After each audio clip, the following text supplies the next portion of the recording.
اعوذ باللہ من الشیطان الرجیم بسم اللہ الرحمن الرحیم۔ السلام علیکم۔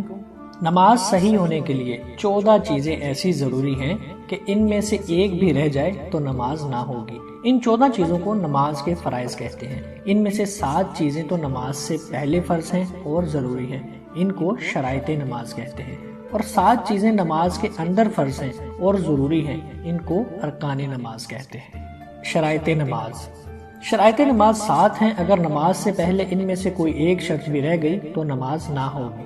نمبر 1 ہے بدن کا پاک ہونا، یعنی بدن پر اگر کوئی حقیقی نجاست لگی ہو تو اس کو بھی شرعی ہدایت کے مطابق دور کر لیا جائے، اور اگر وضو کی ضرورت ہو تو وضو کر لیا جائے، اور غسل کی حاجت ہو تو غسل کر لیا جائے۔ اگر بدن نجاست حقیقی اور حکمی دونوں سے پاک نہ ہوگا تو نماز نہ ہوگی۔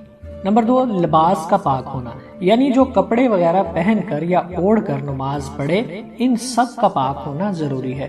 قمیض، پاجامہ، عمامہ، ٹوپی، کوٹ، شیروانی، چادر، کمبل، موزے، دستانے، غرض نمازی کے جسم پر جو بھی لباس ہو اس کا پاک ہونا ضروری ہے۔ نمبر 3 پر نماز کی جگہ کا پاک ہونا ہے، یعنی نماز پڑھنے والے دونوں قدموں اور گھٹنوں اور ہاتھوں اور سجدے کی جگہ کا پاک ہونا ضروری ہے، چاہے یہ خالی زمین ہو یا کوئی فرش، چٹائی یا مصلے وغیرہ کا بچھایا گیا ہو۔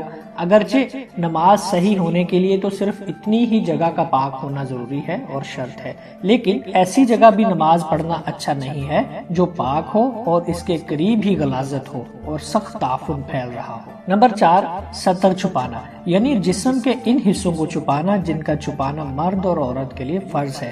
مرد کے لیے ناف سے لے کر گھٹنے تک چھپانا فرض ہے، اور عورت کے لیے ہتھیلی، پاؤں اور چہرے کے علاوہ پورے جسم کا چھپانا فرض ہے۔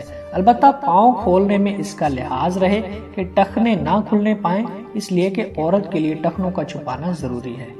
نمبر 5 نماز کا وقت ہونا، یعنی جس نماز کے لیے جو وقت مقرر ہے اس وقت کے اندر نماز پڑھی جائے۔ وقت آنے سے پہلے نماز پڑھی جائے گی تو نماز بالکل نہ ہوگی، اور اگر وقت نکل جانے کے بعد پڑھی جائے گی تو نماز قضا ہوگی، ادا نہ ہوگی۔ نمبر 6 ہے استقبال قبلہ، یعنی قبلے کی طرف رخ کر کے نماز پڑھنا۔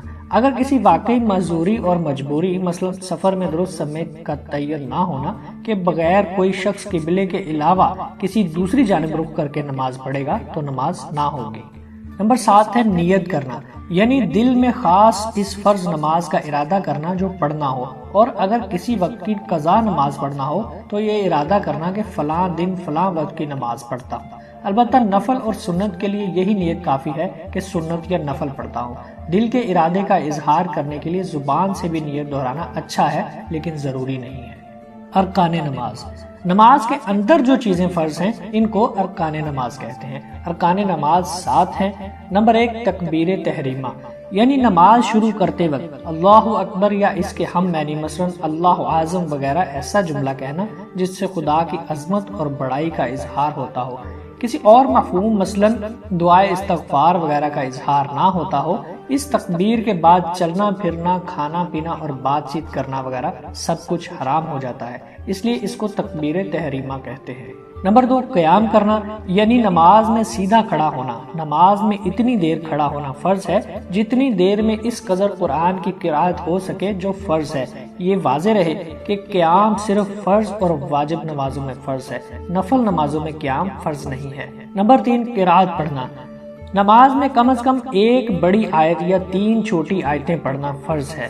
فرض نمازوں کی صرف 2 رکعتوں میں قرأت فرض ہے، چاہے پہلی 2 رکعتوں میں قرأت ہو یا آخری 2 میں یا درمیانی 2 میں یا پہلی اور آخری میں، ہر صورت میں یہ فرض ادا ہو جائے گا، لیکن افضل صورت یہ ہے کہ قرأت پہلی رکعتوں میں ہو، اور نفل، وتر، سنت کی ساری رکعتوں میں قرأت فرض ہے۔ نمبر 4 پر ہے رکوع کرنا، ہر رکعت کے بعد 1 مرتبہ رکوع کرنا فرض ہے۔ رکوع سے مراد یہ ہے کہ آدمی اس قدر جھک جائے کہ ہاتھ گھٹنوں تک پہنچ جائیں۔ نمبر 5 پر سجدہ کرنا، ہر رکعت میں 2 سجدے کرنا فرض ہے۔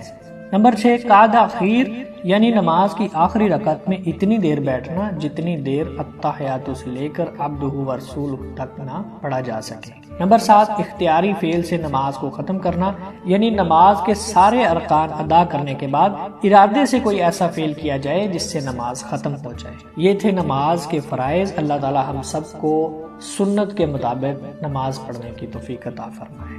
آمین یا رب العالمین۔